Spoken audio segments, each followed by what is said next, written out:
والله ما يرضى شيء. بله بله. این چیزی داری. صحبت شه؟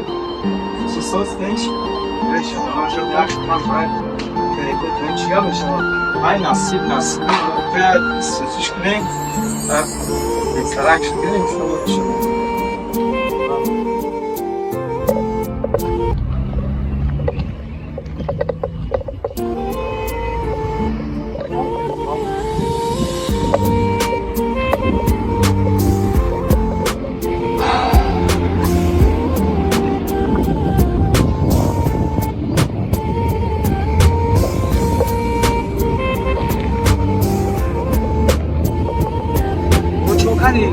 چیکار بخوام؟ اما جوکی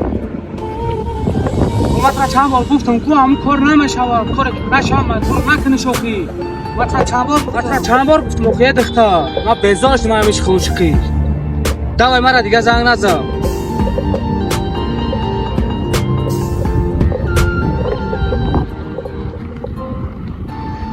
ها میگم خما پارت من اینجا ایش خوشکیش بزار شدم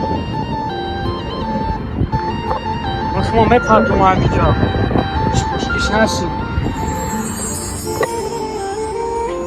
بله بله امی خوندارو گفت زد خون کلگاه میزنیم هم نصابم چکاله خابل آیون چکنه چکنه خابل آیون بچه چون کردی تو این کار موندن یه بچه تو چکو کسی دام جایی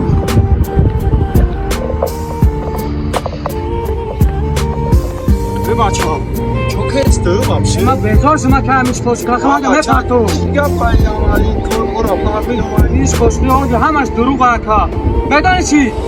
خودی باید بپرا هر جو بید